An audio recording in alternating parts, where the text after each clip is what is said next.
Good morning everybody. हम लोग solid state में अभी बातें कर रहे हैं। सॉलिड स्टेट में आप 5 कंपाउंड में से 3 कंपाउंड के बारे में पढ़ लिए हैं। सबसे पहले ZnS पढ़ें, उसके बाद CaCl पढ़ें, उसके बाद NaCl पढ़ें। अब हमारे पास 2 कंपाउंड बचा हुआ है, एक फ्लोराइड टाइप स्ट्रक्चर और दूसरा anti fluoride type structure. Fluoride type structure, fluoride के कंपोनेंट उसमें उपस्थित होते हैं। इसको AB2 टाइप स्ट्रक्चर भी कहा जाता है। हमारा हेडिंग है, देखिएगा, फ्लोराइड, या इसी को बोलते हैं AB2 type structure. Fluoride type structure या इसी को बोलते हैं AB2 टाइप स्ट्रक्चर। इसका अगर आप एग्जाम्पल लेते हैं तो एग्जाम्पल में आप इसका ले सकते हैं क्या, तो मान लीजिए CaF2 कैल्शियम फ्लोराइड या SrF2 स्ट्रोंशियम फ्लोराइड। ये कैल्शियम और स्ट्रोंशियम ये दोनों एक ही ग्रुप के मेंबर हैं। इन दोनों पे पॉजिटिव 2 +2 आता है और ये फ्लोरीन F-1 रखता है। तो देखिए, हम किसी एक को लेके आगे बढ़ते हैं। मान लीजिए अगर ये कैल्शियम फ्लोराइड है तो ये टूट जाएगा किस में, कैटाइन में, Ca+2 में, और किस में, F-1 में, एनाइन में। तो ये पॉजिटिव चार्ज, ये नेगेटिव चार्ज, ये कैटाइन और ये क्या होगा, एनाइन। तो इसे हम बोलते हैं कैटायन और इसे हम बोलते हैं एनायन। अब देखिए, एक लाइन तो आप समझ रहे होंगे कि कैटाइन है तो जनरली क्या होता है कि आयनिक कंपाउंड में कैटाइन का साइज छोटा होता है और एनाइन का साइज बड़ा होता है। लेकिन यहां पे कुछ कहानी बदल रहा है। कैल्शियम के लिए देखिए, कैल्शियम का एटॉमिक नंबर होता है 20। जैसे कैल्शियम है एटॉमिक नंबर 20, इसका इलेक्ट्रॉनिक कॉन्फ़िगरेशन अगर सेल वाइज करें तो आ जाता है 2 8 8 2। और यहाँ पे फ्लोरीन है तो फ्लोरीन का आता है 9 तो 2 7। अब देखिए, कैल्शियम यहाँ से +2 में जा रहा है, इसका मतलब 2 इलेक्ट्रॉन इसने अपना लॉस कर दिया। जब 2 इलेक्ट्रॉन लॉस किया तो इस पे आया 2+। और ऐसे ऐसे हमारे पास 2 फ्लोरीन होंगे तो 2 फ्लोरीन में यहाँ से जो 2 इलेक्ट्रॉन निकला, वो 2 इलेक्ट्रॉन में से 1 इलेक्ट्रॉन इसके पास गया तो ये 7 से क्या हो गया, 8। और बचा हुआ जो 1 इलेक्ट्रॉन है वो इस फ्लोरीन के पास चला गया तो ये भी हो गया 7 से कितना, 8। अब देखिए, 1 इलेक्ट्रॉन इस पे आया तो इस पे एक नेगेटिव, 1 इलेक्ट्रॉन इस पे आया तो इस पे भी एक नेगेटिव, ऐसा कर दिया। अब देखिए, Ca+2 के पास अगर देखिएगा तो पहला ऑर्बिट, दूसरा ऑर्बिट, तीसरा ऑर्बिट, यानी इस एटम के पास 3 ऑर्बिट है। लेकिन इसके पास देखिए तो फ्लोरीन के पास पहला ऑर्बिट, दूसरा ऑर्बिट, 2 ही ऑर्बिट है। तो सर ये न्यूक्लियस है, ये पहला ऑर्बिट, ये दूसरा ऑर्बिट, ये तीसरा ऑर्बिट, और ये न्यूक्लियस अगर है तो ये पहला ऑर्बिट, ये दूसरा ऑर्बिट। तो आप देख सकते हैं कि कैटाइन के पास यहाँ पे ज़्यादा ऑर्बिट है, इसलिए साइज थोड़ा सा फैल गया है, बड़ा हो गया है। और फ्लोरीन जो कि एनाइन है, इसके पास मात्र 2 ही ऑर्बिट है, मतलब छोटा साइज हो गया। तो हर जगह क्या होता है, आयोनिक कंपाउंड में कैटाइन का साइज जनरली छोटा होता है और एनाइन का साइज जनरली बड़ा होता है। लेकिन यहाँ पे कहानी कुछ उल्टा है। यहाँ पे कैटाइन का साइज ही बड़ा हो चुका है और एनाइन का साइज ही छोटा हो चुका है। हालांकि इससे फर्क हमारा क्या होगा, तो फर्क बस इतना ही रहेगा कि पहले क्या होता था कि एनाइन गड्ढा बनाता था और कैटाइन उसमें घुस जाता था। मेरे कहने का मतलब ये हुआ कि एनाइन वॉइड बनाएगा और कैटाइन उस वॉइड में घुस जाएगा। लेकिन चूंकि कैटाइन का साइज यहां बड़ा हो गया है तो बड़ा वाला गोला गड्ढा बनाता है, छोटा गोला गड्ढा में घुस जाता है। तो बड़ा तो हमारा है कैटाइन, इसलिए कैटाइन ही गड्ढा बनाएगा और एनाइन, ये F- उस गड्ढा में घुस जाएगा। तो कैटाइन का काम है यहां पे गड्ढा बनाना, यानी इस कैटाइन को रखा जाएगा एब्सिस लैटिस पॉइंट पे। देखिए,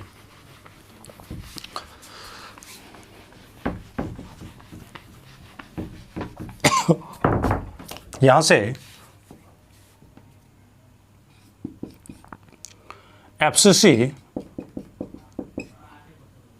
लैटिस पॉइंट पे ये रहेगा और ये F माइनस जो है, अब सोचिए, अंदाजा आप यहां से लगाना शुरू कीजिए। मैंने एक लाइन बोला FCC लैटिस पॉइंट पे, ये आपको ध्यान रखना है। अब अगर ये FCC लैटिस पॉइंट पे रहता है तो याद है FCC में Z का मान कितना होता है, 4। तो इसलिए कैल्शियम की संख्या हो गया 4। अब जरा सोचिए, कैल्शियम वॉइड बनाता है और ये F माइनस उस वॉइड में घुस जाता है, बड़ा गोला गड्ढा बनाता है और छोटा गोला उस गड्ढा में घुस जाता है। और किस्मत यहाँ उल्टा है कि बड़ा गोला में कौन है, आपका कैल्शियम कैटाइन, और छोटा गोला में कौन है, फ्लोराइड आपका एनाइन। तो अब आप देखिए, ये कैटाइन को रखा गया है FCC लैटिस पॉइंट पे। FCC लैटिस पॉइंट का मतलब होता है कॉर्नर के साथ साथ फेस सेंटर पे, जिसके लिए Z का मान कितना होगा, 4। और यहाँ पे F माइनस है एनाइन, इसको कहाँ रखे, तो लॉजिक से सोचिए कहाँ रखे। तो CF2 को गौर से देखिए, यहाँ पे CF2 लिखा है, मैं यहाँ पे लिख के दिखा देता हूँ, CF2। ये कंपाउंड बोल रहा है कि कैल्शियम की संख्या यदि 1 होगा, यदि कैल्शियम की संख्या 1 होगा तो फ्लोरीन की संख्या 2 होगा। मतलब यहाँ पे कैल्शियम और फ्लोरीन का एटम का रेशियो 1:2 है। इसका मतलब जितना कैल्शियम है उसका दुगुना फ्लोरीन है। तो कैल्शियम की संख्या कितना आया है, यहाँ पे 4 आया है, क्योंकि उसको आपने FCC में रखा और FCC में Z का मान कितना होता है, 4 होता है। तो कैल्शियम की संख्या अगर 4 होगा, कैल्शियम 1 तो फ्लोरीन 2, तो कैल्शियम 4 तो फ्लोरीन कितना होगा, 4 दूनी 8 होगा। तो सोचिए फ्लोरीन 8 होना चाहिए। तो आखिर 8 होने के लिए FCC के किस वॉइड में रखें, किसकी संख्या 8 हो जाएगा। तो आपके दिमाग में खटक रहा होगा कि सर FCC में तो 2 वॉइड है हमारा, एक टेट्राहेड्रल वॉइड, एक ऑक्टाहेड्रल वॉइड। अगर ऑक्टाहेड्रल वॉइड में रखेंगे तो ऑक्टाहेड्रल वॉइड का कहानी तो होता है कि जितना Z होता है उतना ही ऑक्टाहेड्रल वॉइड होता है। तो Z अगर 4 है तो ऑक्टाहेड्रल भी 4 होगा, लेकिन 4 तो चाहिए नहीं इसको, तो फ्लोरीन को तो 8 चाहिए, क्योंकि इसका रेशियो कहता है कि कैल्शियम 1 तो फ्लोरीन 2, कैल्शियम का दुगुना होता है फ्लोरीन। इसलिए कैल्शियम यदि 4 होगा तो फ्लोरीन को होना पड़ेगा 8, और 8 होने के लिए इसे किस वॉइड में डालें, तो 8 होने के लिए आपको टेट्राहेड्रल वॉइड में डालना पड़ेगा, क्योंकि टेट्राहेड्रल वॉइड हर कॉर्नर पे, कॉर्नर से √3/4 डिस्टेंस अंदर की ओर अलोंग द बॉडी डायगोनल होते हैं। और आपके FCC में टेट्राहेड्रल वॉइड की संख्या कितना होता है, तो Z का दुगुना होता है, यानी 4 दूनी कितना हो जाएगा, 8 हो जाएगा। तो इसलिए मैं आपको यहाँ पे बोलता हूँ कि जो F माइनस रखा गया है 9,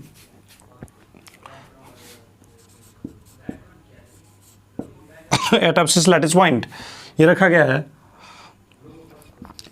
इन टेट्राहेड्रल वॉइड, और टेट्राहेड्रल वॉइड में रखा जाएगा। तो बताइए टेट्राहेड्रल वॉइड में इसकी संख्या कितना हो जाएगा, 8। अब अगर हम चाहें 2 लाइन इन दोनों की संख्या को एग्जैक्टली निकाल दे आपके सामने, तो वो भी मैं निकाल सकता हूँ, उसको मैं निकाल के बता रहा हूँ, एक्सप्लेन करके लिखता हूँ यहाँ पे क्या चीज़। तो नंबर ऑफ Ca+2 इन, या ऐसे पहले इसको लिखिए,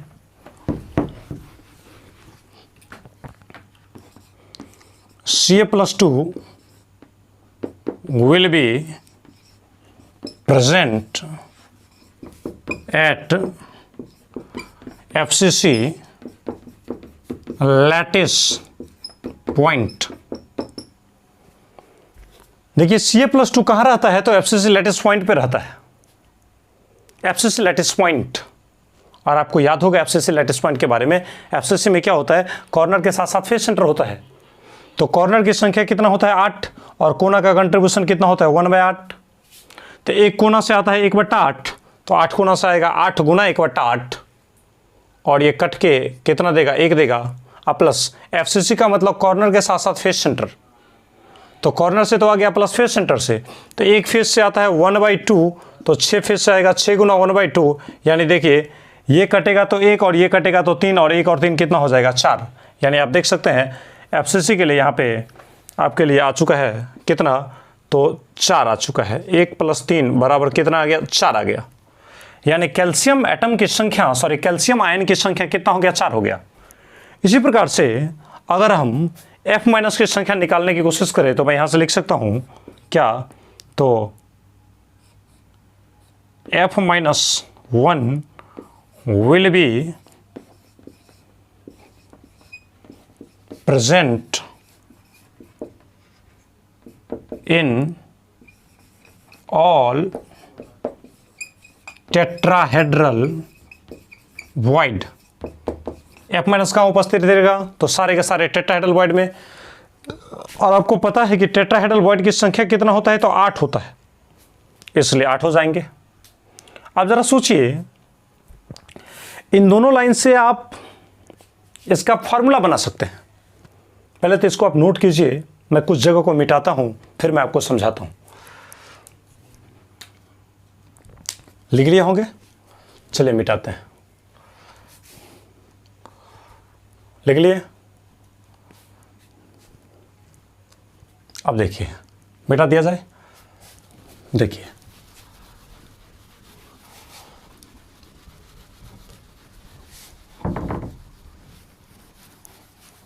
देखिए यहां पे एक चीज मैं आपको समझाता हूं फिर से। फार्मूला बनाने से पहले मैं एक छोटा सा पॉइंट निकाल लेता हूं। कैल्शियम की संख्या 1 है तो फ्लोरीन की संख्या 2 है, यही CF2 का राज है।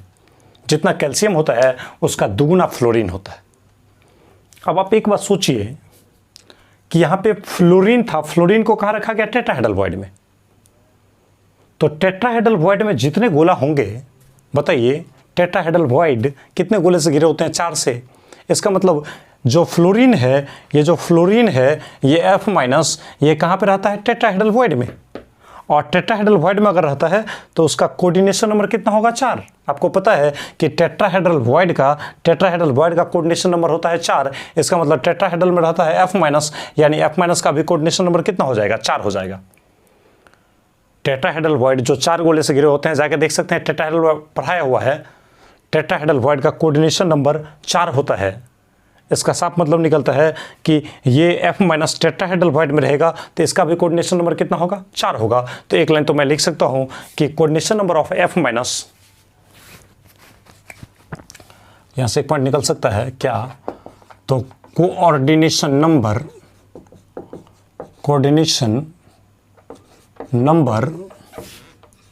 ऑफ F माइनस 1 कितना होगा, 4। अब देखिए तो कोऑर्डिनेशन नंबर 4 होता है, और देखिए इन दोनों में रेशियो देखिए तो एक का दुगुना है इसका। अब देखिए Ca+2 को रखा गया है FC से लेटेस्ट पॉइंट पे, यानी कॉर्नर के साथ साथ फेस सेंटर पे। तो आप चाहें तो Ca+2 का भी कोऑर्डिनेशन नंबर यहां से निकाल सकते हैं, क्योंकि Ca+2 कहां होगा, तो हमारे कमरे के कोना में होगा, और उस कोना से √3/4 डिस्टेंस अंदर की ओर बॉडी डायगोनल पे क्या होगा, टेट्राहेड्रल वॉइड होगा। और उस टेट्राहेड्रल वॉइड में कौन होगा, तो F माइनस होगा, क्योंकि देखिए ना ये बता रहा है कि टेट्राहेड्रल वॉइड में कौन रहता है, F माइनस रहता है। तो जैसे उस कोना का Ca+2 हमारे कमरे के F माइनस को टच करेगा, तो उसी प्रकार से उस कोना का Ca+2 8 कमरा में गया है। हमारे कमरा में जो कोना है वो कितने कमरा में गया है, 8 कमरा में गया है। तो हमारे कमरे के जो Ca+2 है जो कि कोना में है, वो कोना 8 कमरा के बॉडी डायगोनल के अलोंग √3/4 डिस्टेंस पे जो F माइनस है सबको टच करेगा। इसका मतलब उस कैल्शियम को कितने फ्लोरीन से रगड़ा मिल रहा है, तो 8 कमरों के द्वारा एक एक रगड़ा मिल रहा है, इसलिए उसके पास टोटल रगड़ा हुआ 8, यानी उसका कोऑर्डिनेशन नंबर कितना हो जाएगा, 8 हो जाएगा। इस प्रकार से मैं ये बताना चाह रहा हूं कि यहां से क्या, तो कोऑर्डिनेशन नंबर ऑफ Ca+2 बराबर कितना होगा, 8 होगा। रेशियो देखिए बदल रहा है, यहां पे 4-8 था और यहां पे क्या हो गया, 8-4 हो गया। कैल्शियम का 4 था तो कैल्शियम का 8 हुआ, और फ्लोरीन का 8 था तो फ्लोरीन का 4 हुआ। एटम की संख्या कोऑर्डिनेशन नंबर का पलट जाता है। अब एक लाइन और आप सोच सकते हैं, यहां से कैल्शियम की संख्या हो गया है 4 और फ्लोरीन की संख्या हो गया 8। हालांकि ये चीज यहां पे निकाला हुआ है, Ca+2 की संख्या आप देख सकते हैं कितना हुआ है, 4। और यहां से ये भी देख सकते हैं कि F माइनस की संख्या देखिए तो कितना हुआ है, 8। यानी हम लिख सकते हैं यहां से कि Ca+2 की संख्या, इसको ऐसे लिखते हैं कि नंबर ऑफ Ca+2 कितना हो जाएगा, Ca+2 की संख्या कितना हो जाएगा, तो 4 हो जाएगा। इसी प्रकार से नंबर ऑफ F माइनस कितना होगा, तो F माइनस की संख्या कितना होगा, 8 होगा। अब देखिए इसके 2 प्लस को इसका 2 माइनस न्यूट्रल करेगा। तो देखिए एक कैल्शियम पे 2 प्लस तो 4 कैल्शियम पे 4 दूनी 8 प्लस, तो इसके कारण हुआ +8। एक फ्लोरीन पे 1 माइनस तो 8 फ्लोरीन पे 8 माइनस, तो इसके कारण हुआ 8 माइनस, तो +8 -8 क्या होगा, कैंसिल हो जाएगा। यानी कैल्शियम फ्लोरीन को जब आप अटैच करेंगे तो ऑलरेडी चार्ज इसका न्यूट्रल हो जाएगा। तो यहाँ पे लिखिए Ca कैल्शियम, कैल्शियम कितना होगा 4 तो लिख दिया 4, और फ्लोरीन कितना होगा 8 तो लिख दिया 8। ऐसा क्योंकि एक कैल्शियम पे होता है 2 प्लस, तो इस पे अगर 2 प्लस है और फ्लोरीन पे अगर 1 माइनस है, तो आप सोच सकते हैं कि एक कैल्शियम पे 2 प्लस तो 4 कैल्शियम पे 4 दूनी 8 प्लस, और एक फ्लोरीन पे यदि 1 माइनस तो 8 फ्लोरीन पे 8 एकन 8 माइनस, तो 4 दूनी 8 प्लस होता है और 8 एकन 8 माइनस होता है, तो 8 प्लस 8 माइनस मिला के चार्ज कैंसिल हो जाएगा, तो चार्ज 0 हो जाएगा, तो मॉलिक्यूल ये अपने आप में न्यूट्रल हो जाएगा। अब देखिए 4 और 8 में आप चाहें तो 4 को कॉमन ले सकते हैं। अगर इसको कॉमन लेंगे तो ये क्या बनेगा, 4 बन जाएगा, 4 कॉमन बन के 12 हो जाएगा, और यहाँ पे देखिए कैल्शियम 1 और फ्लोरीन 2 CF2 का कहानी स्टार्ट हो जाएगा। यानी यहाँ से अगर सोचा जाए कि एक यूनिट सेल में कैल्शियम फ्लोराइड की संख्या कितना होता है, तो 4 होता है। यानी CF2 के लिए अगर सोचा जाए Z का मान कितना होगा, तो 4 होगा। CF2 में Z का मान कितना हो जाएगा, 4 हो जाएगा, जिसमें 4 कैल्शियम होते हैं और 8 क्या होता है, फ्लोरीन होता है। लेकिन इस पूरे मॉलिक्यूल का Z कितना होगा, 4 होगा। यानी 1 यूनिट सेल में एक छोटे कमरे में कैल्शियम फ्लोराइड की संख्या कितना हुआ, तो 4 हुआ। यहां पे पता चल रहा है, तो हम इसको लिख सकते हैं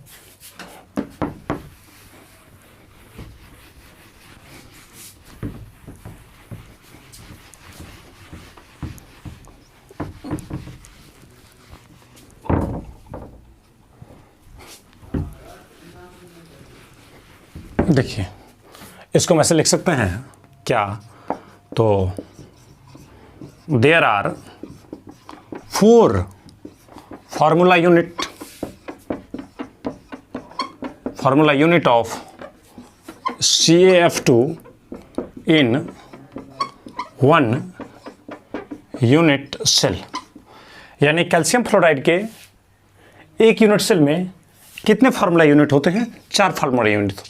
यानी एक यूनिट सेल में कैल्शियम फ्लोराइड की संख्या कितना होगा, 4 होगा। यानी हम यहाँ पे लाइन बोल सकते हैं कि कैल्शियम फ्लोराइड के लिए Z का मान कितना आ गया, 4 आ गया। उस 4 में कितना है, तो कैल्शियम 4 ही होगा, क्योंकि CF2 में तो एक ही बात होते हैं, तो 4 कैल्शियम होगा और 8 क्या होगा, फ्लोरीन होगा। ऐसे निकल गया Z का मान 4। अब आप एक बात सोच के मुझे बताइए कि कैल्शियम रहता है कॉर्नर पे और फ्लोरीन रहता है टेट्राहेड्रल वॉइड में। सोचिए कैल्शियम रहता है कहाँ, कॉर्नर पे, और फ्लोरीन रहता है टेट्राहेड्रल वॉइड में, तो वो कैटाइन इस एनाइन को टच करेगा, बिल्कुल टच करेगा। और टच करेगा तो ये बताइए दोनों के बीच की दूरी कितना है, कैल्शियम है कॉर्नर पे और F माइनस है टेट्राहेड्रल वॉइड में, तो कॉर्नर से लेकर टेट्राहेड्रल वॉइड के बीच की दूरी होता है √3a/4। तो मैं इसको डायग्राम से यहाँ पे टचिंग कंडीशन बना के निकाल रहा हूँ कि अगर कैल्शियम और फ्लोरीन का टचिंग कंडीशन बताया जाए, इन दोनों का यदि टचिंग कंडीशन बताया जाए, तो इसका टचिंग कंडीशन क्या बनेगा, देखिए तो ये मान लीजिए कि है एनाइन, और ये मान लीजिए कि है कैटाइन। और इस केस में उल्टा कहानी है, कैटाइन कहाँ पे है, कॉर्नर पे है, और एनाइन कहाँ है, टीवी में है, टेट्राहेड्रल वॉइड में है। कैटाइन का साइज क्या है, बड़ा है, ऐसे है, और एनाइन का साइज क्या है, छोटा है। तो देखिए इन दोनों के बीच की दूरी आपको पता है कि कॉर्नर से लेकर के, इसको ऐसे हम निकाल सकते हैं, टेट्राहेड्रल वॉइड से लेकर के कॉर्नर तक के बीच की दूरी कितना होता है, तो √3a/4 होता है। और यहाँ पे क्या है, तो रेडियस ऑफ एनाइन है, और यहाँ पे कौन है, तो रेडियस ऑफ कैटाइन है।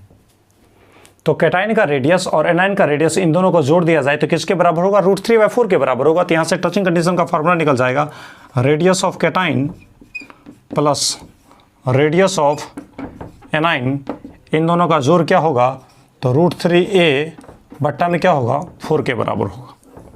ये आ गया। Radius of cation plus radius of A9 किसके बराबर, √3/4 के बराबर होगा। यहाँ से आप देख सकते हैं इसके टचिंग कंडीशन का ये फॉर्मूला निकला है। अब एक बात सोचिए, एनाइन रहता है टेट्राहेड्रल वॉइड में, कैटाइन रहता है कॉर्नर पे, ये बात मैंने बताया है। और यहाँ से आप ये भी समझ रहे हैं कि कैल्शियम की संख्या 4 है, फ्लोरीन की संख्या 8 है, तभी तो CF2 की टोटल मॉलिक्यूल की संख्या 4 हो जाएगा। इसको मिटा दिया जाए। अब देखिए टचिंग कंडीशन होने के बाद, मिटा रहा हूँ, जल्दी इसको नोट कीजिए। अब देखिए इसके बाद अगर हम सोचें इसके डेंसिटी का, तो डेंसिटी तो आप बचपना से SCC में जाके रिवाइज कर लीजिए, BCC में, FCC में, किसी भी एक टॉपिक में जाके अगर रिवाइज कर लेते हैं तो यहाँ आपको यहाँ पे डेंसिटी निकालने की ज़रूरत ही नहीं पड़ेगा, आप एक ही बार में बातें समझ जाएंगे। तो देखिए अगर हम यहाँ से लिखे डेंसिटी, तो डेंसिटी के लिए आप जानते हैं क्या चीज़, तो मास और बट्टा में क्या होता है, वॉल्यूम। चलेगा लाइन? तो मास क्या होगा, Z गुना M बट्टा Na और बट्टा में वॉल्यूम। वॉल्यूम क्यूब का क्या होता है, AQ होता है क्यूब का वॉल्यूम। अब देखिए इसको आप ऐसे लिख सकते हैं, बताइए कैल्शियम फ्लोराइड में Z का मान कितना होता है, 4 यहाँ पे लिखा हुआ है, तो 4 गुना M बटा AQ इंटू क्या हो जाएगा, Na। ये इसका डेंसिटी निकल गया है। इस डेंसिटी को आप फटाफट नोट कीजिए। इसके बाद हमारा एक टॉपिक बनता है पैकिंग फ्रैक्शन, तो इसके बाद हम लोग देखेंगे पैकिंग फ्रैक्शन के बाद। हालांकि डेंसिटी टॉपिक तो यहाँ से आप समझ ही चुके हैं। अब डेंसिटी के लिए ये बात हो गया, अब हमें पैकिंग फ्रैक्शन निकालना है। तो पैकिंग फ्रैक्शन के लिए आप इतना बात समझ रहे हैं कि कितना वॉल्यूम छेका गया है बट्टा में क्यूब का कितना वॉल्यूम है, इन दोनों को अगर जोड़ दिया जाए तो वहाँ का पैकिंग फ्रैक्शन आ जाएगा। चलिए पैकिंग फ्रैक्शन को भी डिस्कस कर लेते हैं। अब देखिए पैकिंग फ्रैक्शन अगर हम देखें तो देखिएगा पैकिंग फ्रैक्शन क्या होता है, वॉल्यूम ऑक्युपाइड बटा volume of cube, volume occupied बटा वॉल्यूम ऑफ क्यूब। अब इसके बाद देखिए क्या हो जाएगा, वॉल्यूम ऑक्युपाइड, तो क्या होगा यहाँ से volume of cation plus volume of anion और बट्टा में क्या होगा, AQ। अब देखिए फिर से यहाँ से निकाल सकते हैं पैकिंग फ्रैक्शन बराबर वॉल्यूम ऑफ कैटाइन CA4F8, यही था ना। कैल्शियम कितना है, 4, तो 4 गुना यहाँ पे वॉल्यूम ऑफ कैटाइन जो होगा वो 4 गुना हो जाएगा। और F माइनस हमारा एनाइन है, तो एनाइन की संख्या कितना है, 8, तो ये एनाइन का वॉल्यूम क्या होगा, 8 गुना हो जाएगा, plus 8 Guna volume of anion, ये हो जाएगा। तो 4 गुना वॉल्यूम ऑफ कैटाइन, तो 4 गुना वॉल्यूम ऑफ कैटाइन क्या होगा, 4/3 पाई RC का होल क्यूब प्लस एनाइन क्या होगा, 8 गुना 4/3 पाई R एनाइन का होल क्यूब और बट्टा में क्या होगा, AQ। अब इसको देखिए आप, 4 गुना 4/3 पाई, 4 गुना 4/3 पाई कॉमन हो सकता है, तो यहाँ पे लिख दिया 4 गुना 4/3 पाई, और यहाँ से क्या किया जाए, बट्टा AQ इंटू में क्या हो जाएगा, RC का होल क्यूब और प्लस 4 कॉमन हो गया, तो 8 है यहाँ पे, तो 4 कॉमन हुआ तो कितना बचेगा, 2, और 4/3 पाई तो चला गया है, तो 2 RA का होल क्यूब, 2 RA का होल क्यूब, ऐसा हो जाएगा। अब देखिए इसके बाद देखिए पैकिंग फ्रैक्शन बराबर आपको ये निकल जाएगा 4 गुना 4/3 पाई। अब यहाँ पे कॉमन लेना है। आप सोचिए कॉमन किसको लेते हैं, उसको कॉमन लेते हैं जिससे कि हमारा कोई ना कोई यूनिट सेल का फॉर्मेशन हो जाए।